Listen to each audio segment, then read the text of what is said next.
सामने बैठ जाए। इसीलिए इसका नाम पड़ा भवसागर।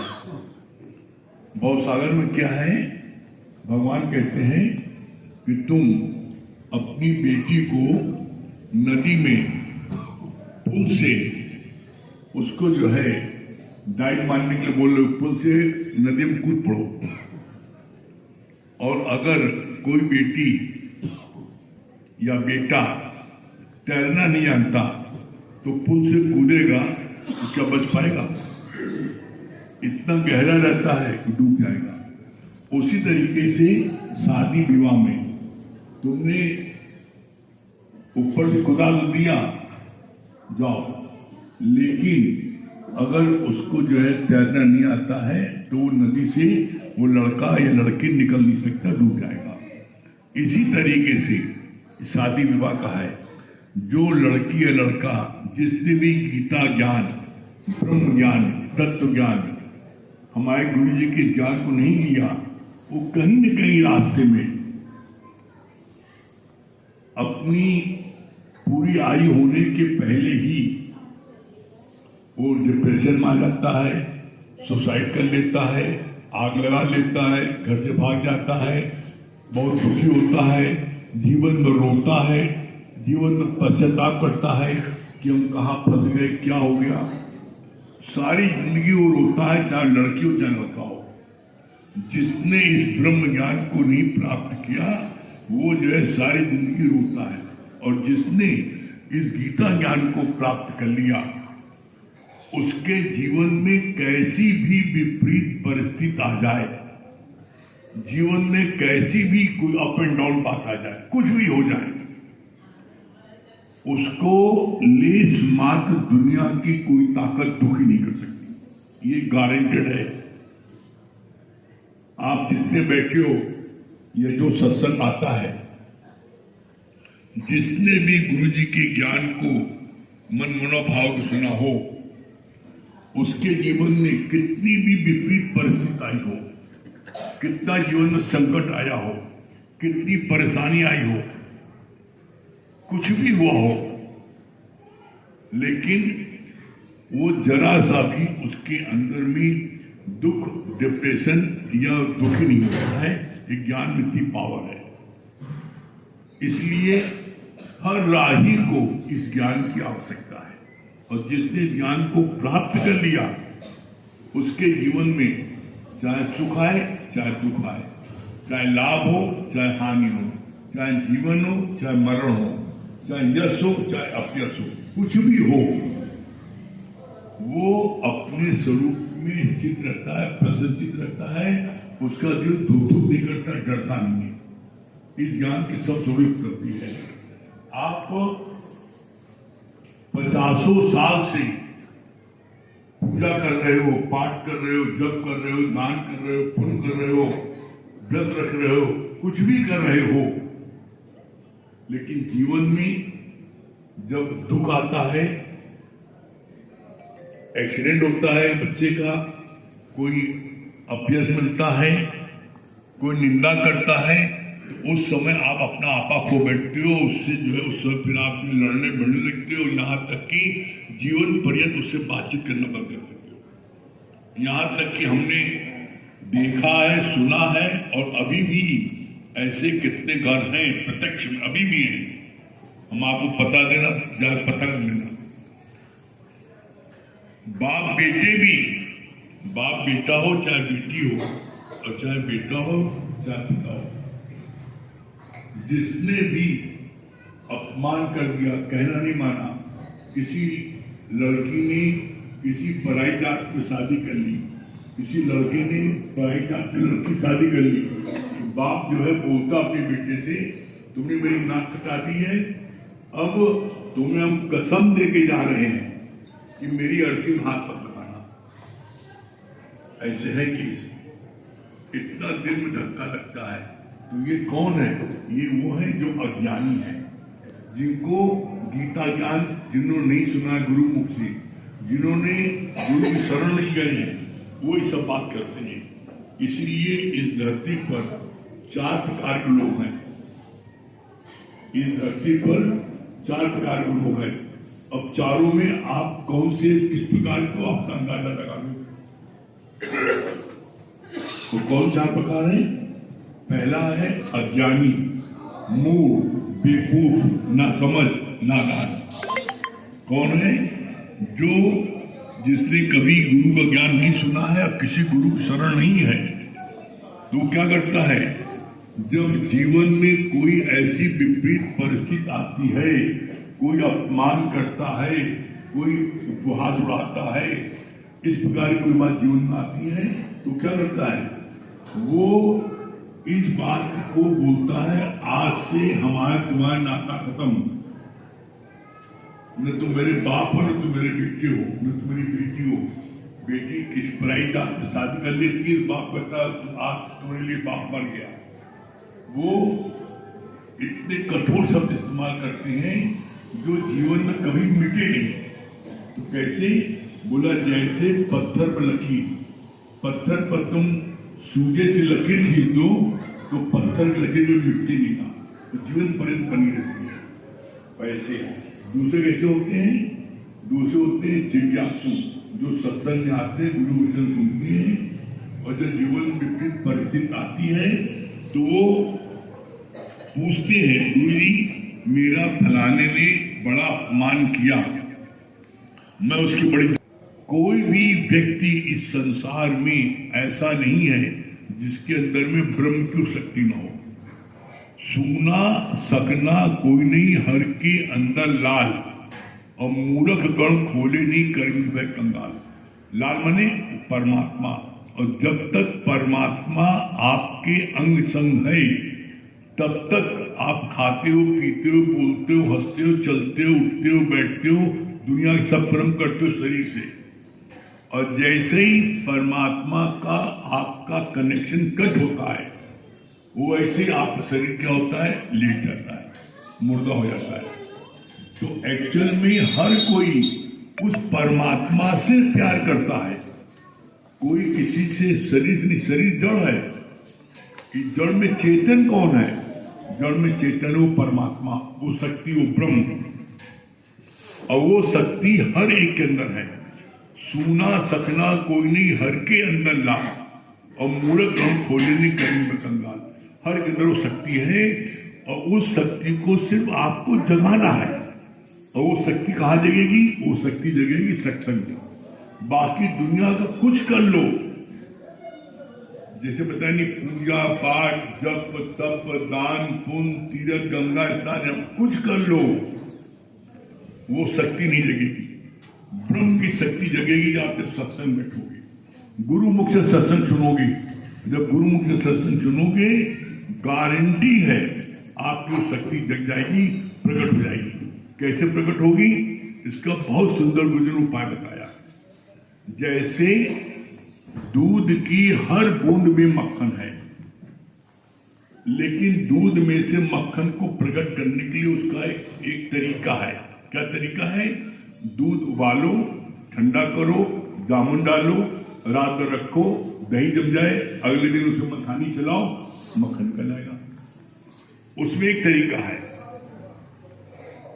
दूध में से मक्खन प्रकट करने के लिए एक तरीका है, और जीव में से भगवान प्रकट करने का दो तरीका है। जो सरल लगे कर लो। पहला तरीका क्या है? गुरु के वचन को सुनो, मन मन भाव करके, तेल धारावत। गुरु के वचन को सुनो, पहले तेल धारावत। जब गुरु के वचन को आपने तेल धारावत सुना, फिर क्या है दूसरा? श्रवण मनन।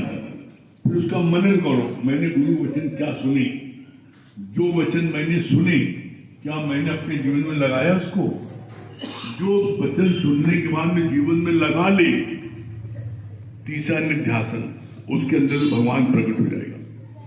जिसने गुरु के वचन को 100%, ये गारंटी है, 100% वचन आप जीवन में लगा लो, आपके अंदर से परमात्मा प्रकट न हो, असंभव। पहला तरीका क्या है? श्रवण, दूसरा है मनन, और तीसरा है निध्यासन। निध्यासन होता है स्थित का बनना, आपके अंदर से ब्रह्म प्रकट होना। पहला तरीका ये है। दूसरा तरीका क्या है? सुनत कहत रहत गति पाए। दूसरा तरीका क्या है, पहले गुरु के मुख से ज्ञान सुनो, गीता ज्ञान, फिर श्रवण, पहले सुनो, फिर दूसरा है सुनत कहत, जा करके किसी जरूरतमंद को बताओ। कोई अस्पताल में भर्ती है, कोई घर में बीमार पड़ा है, नहीं निकल सकता, सत्संग नहीं आ सकता, असहाय है, तो उसको जाके घर जाके सुनाओ कि आज मेरे गुरु जी ने ये बताया, उसको सुनाओ। जब उसको सुनाओगे वो जी तो पक्की हो जाएगी। कैसे? जैसे तुमने किसी को जाके सुनाया कि क्रोध, तुम किसी को क्रोध करते हो, दुनिया का कोई विकार, जो 5 विकार होते हैं, काम, क्रोध, लोभ, मोह, अहंकार, 5 विकार हैं। इन 5 विकारों में एक क्रोध को छोड़ दो तो हर विकार में कुछ न कुछ समझ सुख मिलता है। जैसे आपने कामना की हमारा बिटवा हो जाए, तो बिटवा 9 महीने तक जब तक बच्चा पैदा नहीं हो जाता तो उसका हम सुख लेते हैं, आनंद लेते हैं, कल्पना करता है बिटवा होगा, हाथ लगा रहते हैं, मोमन सुख मिला में हो चाहे ना हो, लेकिन आनंद मिला।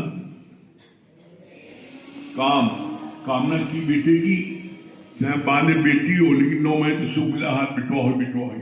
फिर क्रोध, लोभ, अब लोभ तीसरा लोभ, तुमने लोभ किया कि हम जो है ये पूजा कर रहे हैं, तो हम ये लोग कर रहे हैं, तो ये जो ना मेरे विधवा की नौकरी लग जाएगी। पंडित जी ने कहा कि ये 1 महीने की पूजा है, इतना रुपए खर्च करो, ऐसा हवन करो, ये खिलाओ ब्राह्मणों को, तो 1 महीने तक आपको आशा रही मेरे बेटे का नौकरी लग जाएगी, आप बड़े खुश थे। फिर मोह, आपने बच्चे से मोह किया, बच्चे को गोदी में खिलाया तो आपको खुशी मिल रही है, उसी दिन बच्चे को कोई बात आ गई, बच्चे एक्सीडेंट में कोई बात हो गई तो आपको उसमें दुख हुआ, लेकिन जिस समय आप बच्चे को खिलाते हो गोद में, आप मोह करते हो तो आपको सुख मिलता है। काम, क्रोध, लोभ, मोह, अहंकार, आप अहंकार करते हो, मैं ठाकुर, मैं पंडित, मैं अफसर, तो जितनी देर आप महसूस करते हो उतनी देर खुद आपको गर्व होता है। लेकिन क्रोध क्या है, क्रोध में एक पल भी सुख नहीं मिलता। क्रोध बोलते हैं दुर्गुण आग है। जब तुम क्रोध करते हो तो तुम भी जलते हो, पहले तुम जलते हो और उसके बाद जिसको भी क्रोध करते हो वो जलता है। अब आपने किसी मुझे सुना क्या है कि देखो क्रोध जो है दुर्गुण आग है, पहले तुम जलोगे और फिर जिसको क्रोध करो वो जलेगा। जैसे आपने पतीले में पानी चढ़ाया आपने, तो पानी बाद में पहले पतीला गर्म होगा तब पानी गर्म होगा।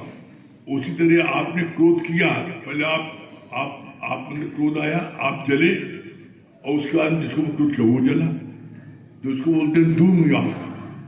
अब क्रोध करने से क्या होता है, खून जलता है, तो उसका परिणाम क्या होता है, इसका परिणाम सुन लो, लिखो, क्रोध का से कोढ़।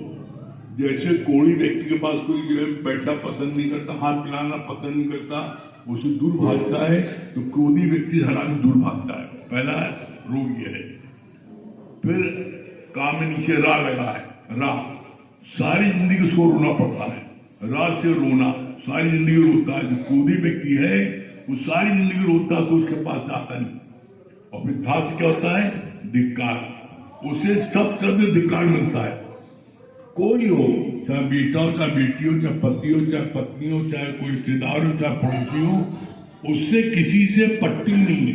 और हर आदमी उसको देखे भागता है, अरे बड़ा क्रोधी ना तारा भैया, भागो, तो सारी जिंदगी रोता है। तो क्या बोला क्या परिणाम निकला, का से क्रोध में क्या हुआ, जैसे कोड़ी जो लोग भागती है, रास रोना और फिर धा से धिक्कार, उसे सबसे धिक्कार मिलता है। क्रोध करने का ये परिणाम है। और वही आप शुक्राना मानो, वही आप परमात्मा को शुक्राना मानो, गुरु शुक्राना मानो, तो क्या परिणाम होगा, लिखो, शुक्राना, सा से शंकर, छोटे की मात्रा से उमा, का से कृष्ण, रा से राम और ना से नारायण, 5 देवता अस्त्र शस्त्र लेकर के आपकी रक्षा के लिए खड़े जाती है। जीवन में एक चीज और है जो ज्यादा है, हर व्यक्ति को किसी न किसी को शिकायत होती है। जो शिकायती व्यक्ति होता है उसका क्या दुष्परिणाम होता है, देखो लिखो शिकायत। जो शिकायती व्यक्ति होता है उसका चेहरा आप देख लेना, जैसे 3 दिन का बासी बैगन हो, एकदम सुखड़ा मुखड़ा, और ऐसे मुंह सुखड़े रहेगा, मुंह बनाए रहेगा, उसके चेहरे हंसी कभी नहीं रहेगी। जो व्यक्ति शिकायती होता है उसका चेहरा ऐसे सुखड़ा रहता है। फिर का से क्रोध, उसको क्रोध बहुत आता है। या से यमराज पर जल्दी पहुंचता है, उसके बाद बहुत बीमारियां रहेंगी, क्योंकि क्रोध से खून जलता है, क्रोध से विवेक नष्ट होता है। तो बोला उसके लिए होगी। फिर भा से धिक्कार, सी का ता से तमस। तमस में क्या होता है, अंधकार। तमस माने अंधकार।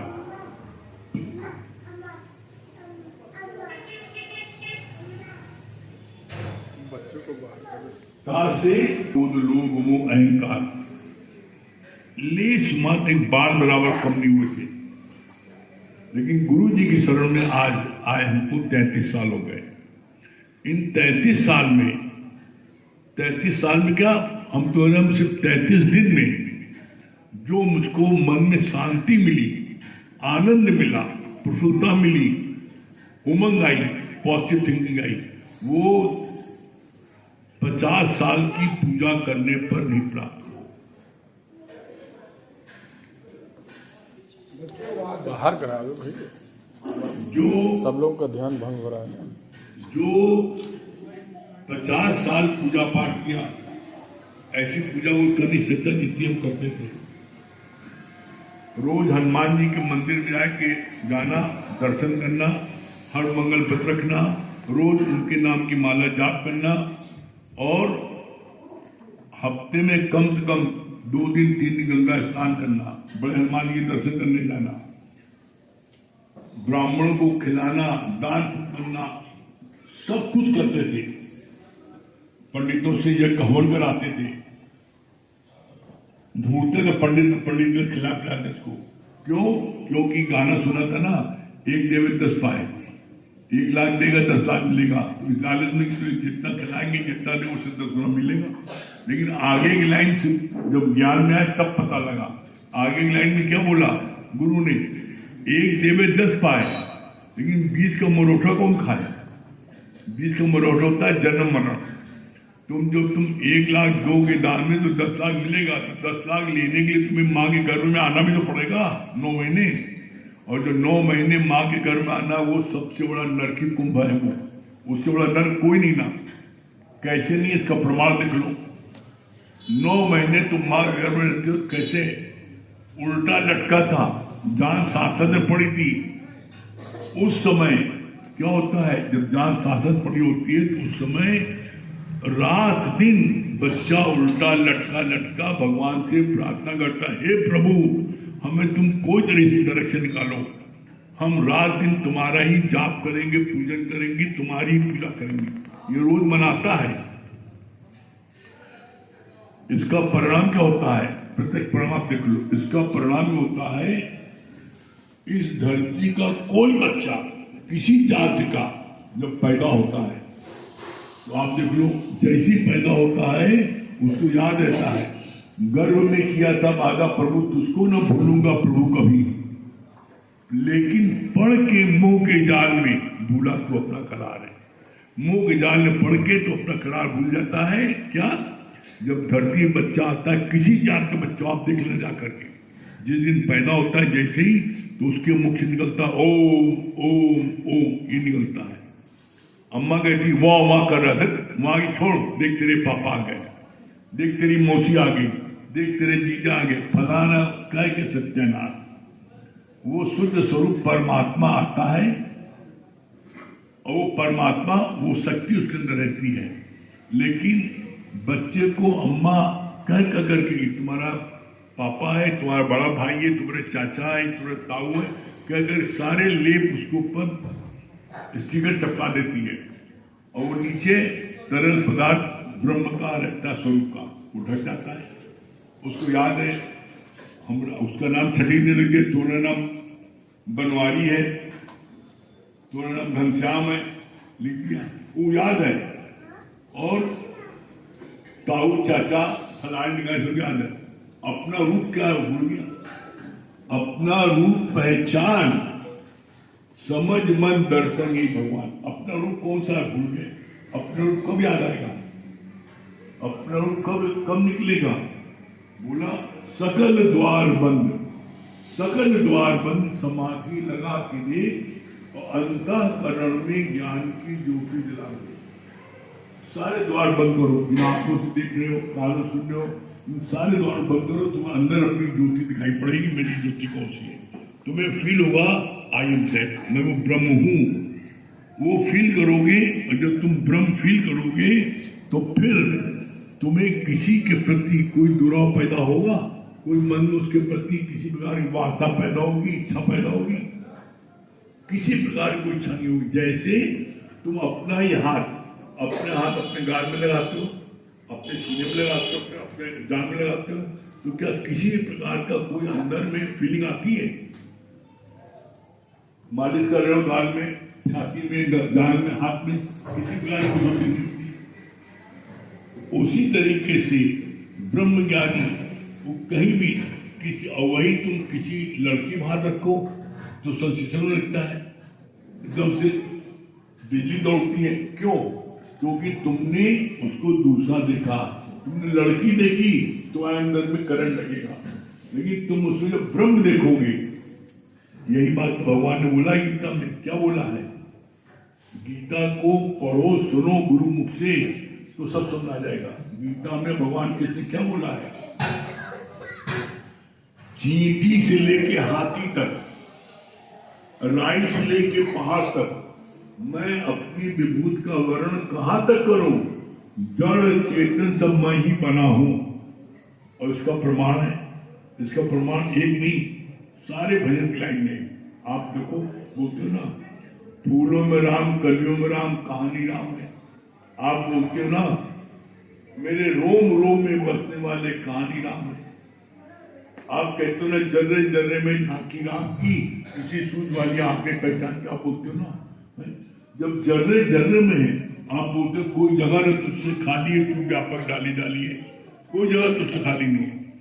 क्लास में टीचर ने बच्चों से पूछा, बच्चों बताओ भगवान कहाँ रहता है? जो बच्चा बता देगा उसको शिव इनाम मिलेगा। एक बच्चा सत्संग आता था, उसने गुरु मुख सुन रखा था, भगवान सब जगह है। वो खड़ा हो गया, उसने कहा मास्टर साहब हम आपको 200 इनाम देंगे, आप हम 100 इनाम, मैं आपको 200 इनाम दूंगा। कैसे? आप बताइए भगवान कहाँ नहीं है? मास्टर साहब उसको नमन किया, कहा बेटा ये कहाँ सीखा, तुमको किसने बताया? कहा हम सत्संग आते हैं। तो भगवान कहाँ नहीं है? जर्रे जर्रे में झांकी राम की, किसी सूझ वाली आंख ने पहचान की। ये सूझ वाली आंख कौन देता है? गुरु देता है। इसलिए 2 जन्म होता है। एक जन्म होता है माँ बाप से, जिसको बोलते हैं शरीर का मिलन, वो उसको बोलते हैं देहध्यासी। तो वो हर समय देह में रहता है। जो देहध्यासी है, माँ बाप से जन्म हुआ है तो हर समय देह की बात करता है, देहध्यास में रहता है, देह की बात करेगा। उसको बोलते हैं चम दृष्टि। और एक होती है ब्रह्म दृष्टि। ब्रह्म दृष्टि मिलती है सदगुरु से मिलती है, ब्रह्मज्ञानी सदगुरु से मिलती है ब्रह्म दृष्टि। तो उसको बोलते हैं गुरु मुख से मेरा नया जन्म हुआ है। जिसका गुरु मुख से नया जन्म होता है तो उसको ब्रह्म दृष्टि गुरु देता है। और जब ब्रह्म दृष्टि से तुम देखोगे तो तुम्हें सब में ब्रह्मी ब्रह्म नजर आएगा, सब में ब्रह्मी ब्रह्म नजर आएगा। जब तुम किसी ब्रह्मी ब्रह्म नजर आएगा तो क्या फिर तुम्हारे मन में किसी के प्रति गलत भाव पैदा होगा? इससे कहा जाता है ये ज्ञान, हर राही को इस ज्ञान की जरूरत है। और जो बच्चे बड़े भाग्यशाली हैं वो माँ बाप जिनको बच्ची बेटी ब्याह रही है, वो लड़का माँ बाप उनके बहुत भाग्यशाली है जो ऐसे संस्कार बच्चे को मिले हैं सत्संग के कि जो कि कैसी भी स्थिति हो उसको एडजस्ट कर लेगी। ये संस्कार जो है गुरु जी के ज्ञान का संस्कार, ये ज्ञान जिसको मिल जाएगा उसका घर स्वर्ग हो जाता है। क्यों? गुरु जी कहते हैं लड़की को कार न दो, स्कूटर न दो, बंगला न दो, लेकिन संस्कार दो। इस ज्ञान का संस्कार माँ बाप ने दिया है बेटी को, तो बड़े भाग्यशाली है लड़के वाले जिनके पास में लड़की जाती है, घर स्वर्ग कर देगी। ये ज्ञान इतना पावरफुल है, इतना बढ़िया ज्ञान है कि जिस घर में ज्ञान पहुंच जाए वो घर स्वर्ग हो जाता है। तो हमारा अंत में दोनों को, बेटी को बेटे को हमारा पूरा आशीर्वाद है और हमारी सिर्फ एक यही प्रार्थना है कि हर कोई इस सत्संग से जुड़े। ये बहुत ही आपके जो है बहुत ही नजदीक में आप लोग जो है रोज सत्संग में आ सकते हैं। कंपनी बाग में रोज हम लोगों को सत्संग होता है सुबह 8 से लेकर 10 बजे तक और योगा भी होता है साथ में, और रात में 8 से लेकर 10 बजे तक बहुत नजदीक है मनमोहन पार्क के पास में सचिपुरम कॉलोनी गुलाटी मार्ग पर है, मेन रोड पर लेबर ऑफिस के बगल में। वहां नित्य हमारे घर पर नित्य रात में 8 से 10 होता है। 365 दिन होता है। संडे को रात 9 करके संडे को दिन में होता है 11 से 1:30 बजे तक। तो इतनी सरलता से उपलब्ध है। इनको साथ लेकर जाते थे, गाँव में जाना जाते थे, इतनी बारी दशा कराती और सबका इलाज मैंने किया डॉक्टरों का, लेकिन कहीं से हमको कोई फायदा नहीं हुआ। लास्ट में व्यक्ति संस्थान गए जहाँ पॉइंट लगता है, वहाँ पर एक सत्संग में आते थे। उन्होंने मुझसे बताया कि आप सत्संग में चलिए, वहाँ आप नहीं रह सकती है। हमने आए और हम एक हफ्ते सुने। जब हम ज्ञान सुनते थे तो हमारी जो सर की नजर थी फड़फड़ाती थी, जैसे लगता है कोई एक्शन हो रहा है, और 4-5 दिन आपको जमाया लगी और फिर बचपन लगा। ये बीमारी दिल की बहुत बड़ी बीमारी है, क्योंकि जब कोई चीज़ आदमी सोचता है और वो मन से नहीं हटती, हमेशा एक ही बात जब सोचता रहेगा ना, वो चाहे कोई बात हो, तो फिर उसको नींद आएगी, वही नींद होगी, बंद हो जाएगी। लेकिन वो नींद आई कहते हैं जब हमारी गांठ गुरु कम जाएंगे और ज्ञान सुनेंगे, जब वो गांठ खुलेगी तभी नींद आएगी। राम राम चरणों में कोटि कोटि नमन। सच में गुरु जी यही सोचते हैं कि जैसे हम लोग दुखी थे, आज हम लोग खिलखिलाने लगे, हंसने लगे, जैसे हर कोई के जीवन में दुख होते हैं। तो सच में हम तो जब सत्संग नहीं आए थे, उससे पहले मेरी कितने लोग हैं हमें जानते हैं, तो हमारी ऐसी हालत थी, इतनी हालत खराब थी। एक साथ माइग्रेन तो था ही, 5-6 साल से साथ माइग्रेन के पेन तो जिसको होता है वो जानते होंगे, ऐसे लगता है सर फट जाएगी। अब भूख प्यास खाना उना भी नहीं खिलाता, उल्टी जैसे मन मचलाता रहता है। तो इतना माइग्रेन तो था ही, उसी में हमें क्या हो गया था, गठिया हो गया। गठिया हो गया समय से पहले तो कोई डॉक्टर समझ ही न पाते थे कि गठिया हो गया। दवाई हम कितना करें लेकिन आराम ही नहीं मिलता था, इतना आराम, हम बहुत दुखी रहने लगे। आप देखते कि हम सर दर्द तो 2 हफ्ते में 2 दिन 3 दिन सही रहने के लिए हम तरसते थे कि 3 दिन अगर हम सही रह ले, जैसे 2 दिन सही रहे, तीसरा दिन फिर जाकर फिर दर्द उखड़ जाता था। समझ लीजिए इतना परेशानी से हम बहुत दुखी रहने लगे। घर में जब गठिया हो गया, पैर से खड़े ना हो पाते थे, काम नहीं कर पाते थे। हम बच्चे छोटे छोटे थे तो ये लगता था बिना किए दिए तो भाई खिला नहीं सकते हैं। जब करने जाए बहुत तकलीफ होता था, बहुत तकलीफ होता था। और जब बच्चे के मन मुताबिक हम कर ना पाए, हमें बहुत दुखी भी होते थे, बहुत दुख लगता था कि हम किस लायक के हैं। घर में भी हम सही से नहीं कर पा रहे हैं, बाल बच्चे को जो मांग रहा है वो हम नहीं दे पा रहे हैं। अगर देते हैं तो अपने बहुत दुखी हो जाते, रोने लगते थे, आंख से आंसू आने लगता था। उठना बैठना चलना खड़ा होना बहुत हमें परेशानी, बहुत दिक्कत देती थी। ऐसे मन होता है कि अपने को जिए नहीं, कुछ कर ले। मन में कितनी बार ऐसी जब परिस्थिति आ जाती थी तो मन में मेरे अंदर ऐसा हो भी जाता था पहले कि हम कुछ कर ले, क्या कहीं से कुछ कूद जाए क्या, फांसी लगा ले क्या, ऐसे ऐसे मतलब गलत विचार इतना आता रहता था कि शरीर की तकलीफ बर्दाश्त नहीं कर पाते थे। लेकिन कहा गुरु जी पता नहीं कैसे हम लोग सत्संग में आ गए, एक आदमी के माध्यम से जुड़े, जैसे हम भी दूसरे ही के माध्यम से जुड़े। तो हमारा हस्बैंड जाने लगे तो भाई अपने यहाँ के सत्संग में तो लोग लगता है नहीं ठग बाबा है, ये है वो है, जल्दी भरोसा नहीं होता। उसी में हम भी थे। हमारे हस्बैंड के तो हम कि पहले आप जान लीजिए, पहचान लीजिए, उसके बाद हम जाएंगे। तो हम वहाँ पे हमारे हस्बैंड पहले हमसे गए। जब हम वहाँ पर गए तो सच बता रहे हैं, जीवन में ऐसा सच्चा मित्र साथी भगवान जो भी कहिए, कोई जब जीवन हम लोग ने देखा ही नहीं था, जाना ही नहीं था। जिस दिन हम गुरु जी के पास गए उसी दिन हमारे जैसे लगे कि हमारे तो चार ना जो कष्ट था ना वो कम होने लगा। क्यों कम हुआ कि कभी किसी के पास समय नहीं रहता है कि फैमिली जैसे लेडीज हमेशा करना धरना दुख में अपनी परेशानी, कोई सुनने वाला नहीं होते। लेकिन उस समय गुरु जी हमारी बात सुने, इतना अच्छा वाणी बताएं, उसके बाद 10-15 मिनट के आधा घंटा मेरे पास समय दिए, हमें समझाएं। उस पर ऐसा लगा कि सच में कि आज जीवन में जो अंदर कहते नहीं जो भारीपन रहता है ना, कोई सुन ले तो उससे भी हल्का हो जाते हैं। तो गुरु जी ने हमें इतना अच्छा समझाए, उस समय जो भी समझाए और वो वाणी सुने, गुरु जी ने हमारे समय दिए। आज वो दिन इतना दवाई किए, कभी हम ठीक नहीं हुए, लेकिन आज गुरु जी के दर पे आने के बाद सच में आज हम इतना चल रहे हैं, इतना कर रहे हैं कि अपने पे लगता है कि वही हम हैं। अपने पे भरोसा नहीं होता, विश्वास नहीं होता। आज सबको हम अपने जानने वाले को कहते हैं चलिए ठंडी में मतलब सबसे तो कहता है इतनी ठंडी में जाते हो क्या, लेकिन हम लोग को बिना आए शांति नहीं मिलता, अच्छा ही लगता। अगर शरीर बहुत ज्यादा कभी खांसी जुकाम कुछ भी हो गया तो एक आध दिन नागा हो जाए तो हो जाए, लेकिन हम लोग को नागा नहीं होते हैं। आज वही घर है, आज वही घर का कार्य है, वही बच्चे, वही हम हैं।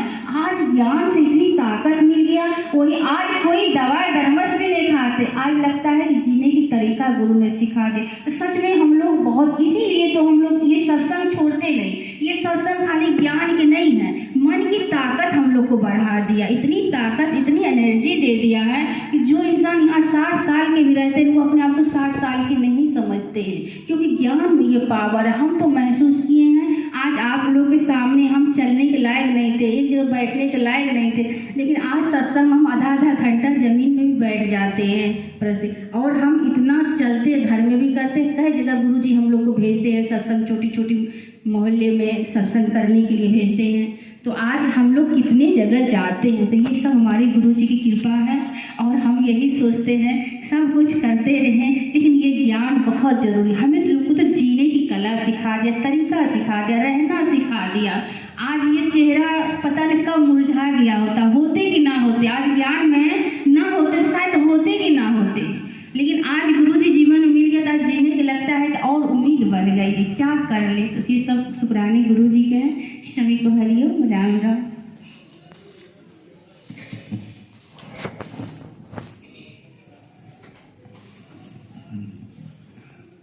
आप लोग सोच रहे होंगे कि गुरु जी को काम मिलता है, ये सब काहे करा रहे हैं।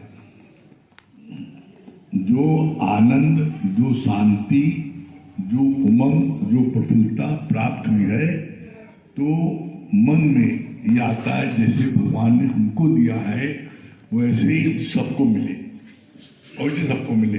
बस ये मन भाव आता है, जिसके कारण से सबको इस बात के लिए रिक्वेस्ट करते हैं कि सत्संग आओ। अब इसमें हमारे मंगल भैया हैं जो कि डिप्रेशन में आ गए थे, इन्होंने बहुत दवा किया, सब कुछ अच्छा कहेंगे। इनका यह हाल था कि घर में दिन भर लेटे रहते थे, कोई काम नहीं करते थे, दिन भर घर में पड़े रहते थे। और आज जो है, आज क्या है, आज सत्संग कार्य में दिन भर दौड़ धूप करते हैं, दिन भर यहाँ जाते हैं वहाँ जाते, सब जगह सत्संग में जाती हैं। तो ये सत्संग का इतना बड़ा प्रभाव है। अंत में हम आपके लड़के के पिताजी रामचंद्र जायसवाल जी, लड़के के पिताजी रामचंद्र जायसवाल जी, पूनम जायसवाल जी को, और लड़के के पिता मित्र जायसवाल जी और लड़के रिंकी को बहुत बहुत हमारा आशीर्वाद है। बहुत बताइए। गुरु जी के चरणों में कोटि कोटि नमन। सीताराम सीताराम सीताराम कहिए, जाहि विधि राखे राम ताहि विधि रहिए। सीताराम सीताराम सीताराम कहिए, जाहि विधि राखे राम ताहि विधि रहिए। मुख में हो राम राम राम सेवा हाथ में, तू अकेला नहीं प्यारे राम तेरे साथ में। मुख में हो राम राम राम सेवा हाथ में, तू अकेला नहीं प्यारे राम तेरे साथ में। विधि का विधान जान हानि लाभ सहिए, विधि का विधान जान हानि लाभ सहिए। जाहि विधि राखे राम ताहि विधि रहिए। सीताराम सीताराम सीताराम कहिए, जाहि विधि राखे राम विधि रहिए। किया अभिमान तो फिर मान नहीं पाएगा, होगा वही प्यारे जो राम जी को भाएगा। किया अभिमान तो फिर मान नहीं पाएगा, होगा वही प्यारे जो राम जी को भाएगा। फल आशा त्याग शुभ कर्म करते रहिए, फल आशा त्याग शुभ कर्म करते रहिए। जाहि विधि राखे राम ताहि विधि रहिए। सीताराम सीताराम सीताराम कहिए, जाहि विधि राखे राम ताहि विधि रहिए। जीवन की डोर सौंप हाथ दीनानाथ के, महलों में राखे चाहे झोपड़ी में वास दे। जीवन की डोर सौंप हाथ दीनानाथ के, महलों में राखे चाहे झोपड़ी में वास दे। धन्यवाद निर्विवाद राम राम कहिए, धन्यवाद निर्विवाद राम राम कहिए। जाहि विधि राखे राम ताहि विधि रहिए। सीताराम सीताराम सीताराम कहिए, जाहि विधि राखे राम ताहि विधि रहिए। आशा एक राम जी का दूजा आशा छोड़ दे, नाता एक राम जी का दूजा नाता तोड़ दे। आशा एक राम जी का दूजा आशा छोड़ दे, नाता एक राम जी का दूजा नाता तोड़ दे। साधु संग अंग संग राम राम पाइए, साधु संग अंग संग राम राम पाइए। जाहि विधि राखे राम ताहि विधि रहिए। सीताराम सीताराम सीताराम कहिए, जाहि विधि राखे राम ताहि विधि रहिए।